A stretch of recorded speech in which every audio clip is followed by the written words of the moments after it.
During the 12th and 14th of June, the Queen's birthday long weekend was Model Expo. Me and my two friends went down to Sandown Racecourse in Melbourne to attend it. Model Expo is a model contest, club showcase, retail trading hall, and has demonstrations and a separate swap and sell hall on the final day. Model Expo is organised by a few model clubs, including our own IPMS chapter. Many stores, clubs and individuals donate and volunteer to help. The atmosphere is very lively and social. The only downside to this event is poor lighting, and taking photos can be quite difficult. Around the main hall, you have traders around the out of edge, and competition and club displays in the inner centre. Near the entrance is a box art painting and print display. Left of the entrance is a bookshop, cafeteria, demonstration area and spare tables for rest and activities. Entrance to this event is $10 a head.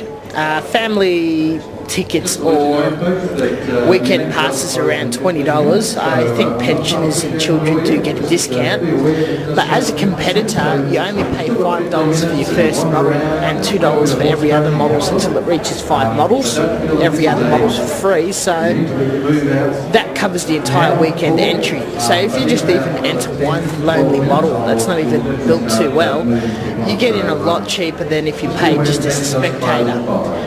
The swap and sell, which is in a separate hall, is $5 entry regardless to what you pay to get into this event.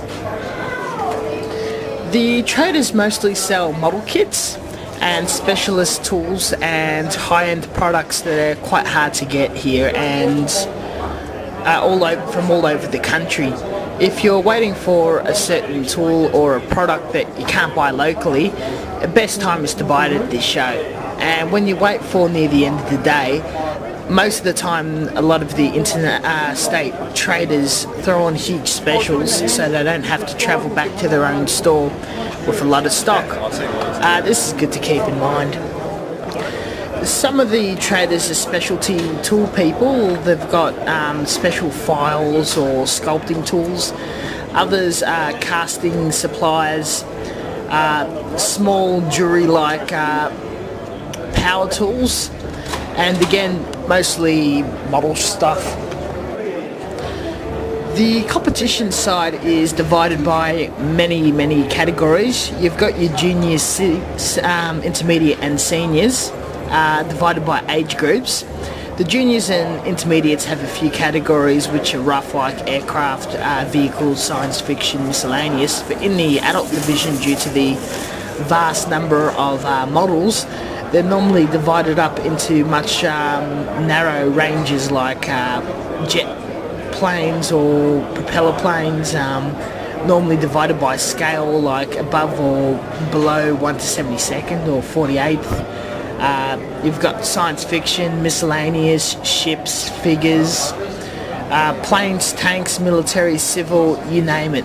They've got them all. And in certain categories the competition's very stiff and the judges take points off for the most minor details.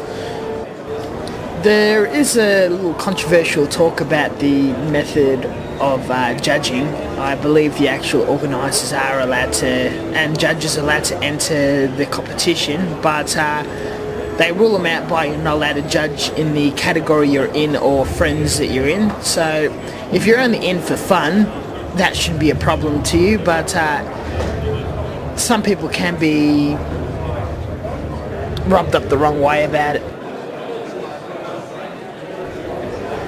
Me and my friends put on a club display from ScaleWorkshop, which to book the table was only a $50 donation, which they gave us for weekend passes, so it was a pretty good deal. On top of that, they'll be advertising us on their website, and they put our names on the plaque of the trophy. We store our stuff under the table, which is pretty good.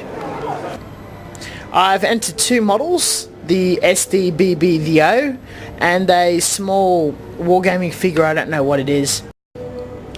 As most people watching my channel is mostly interested in either science fiction or Gundam or animated model kits, I've taken a lot of photos of the Gundam kits, and the level of and amount of model kits is quite high across club displays, including our own and the science fiction division. There's also a few scattered among other clubs and in the junior division.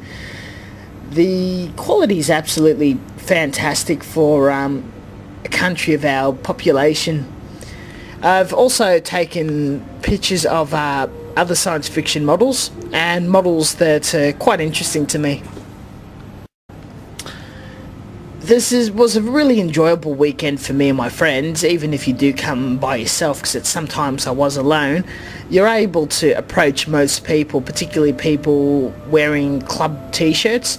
You can ask them questions about improving your hobby, and most people are happy to help you out or give you tips and advice. And it's also great to trade tips and advice with other people. A lot of the clubs are also recruiting members, so it is a good chance to actually join a club. I also find attending these shows and competing in these shows actually improve my modelling skills quite a lot. So if you do have a local model show or you do live in Melbourne, I highly recommend to attend it or come to this one. The swap and sell section is mainly made up of individuals who have excess stock of kits or want to get rid of kits. The traders hall is really popular, really packed.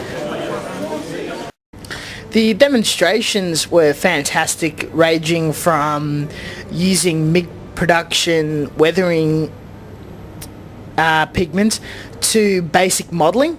Also with the spare tables, some people set up with basic tools and they actually build models. What I've got was a Little White Dragon douche, a book about zeros, a model art magazine for $1, a compressor for $30, decals for $2, and a Highlander figure of Sean Connery, plus a paint. This is the trophy ceremony.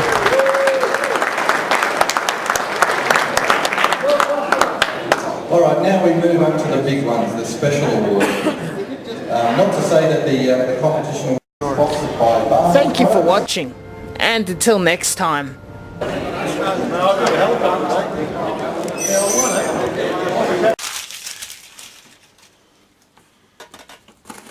While I was at the Expo, I got a package from HobbyLink Japan, which was just a small 1:220 scale kit from Zeta Gundam and a file. So, yeah, double banger.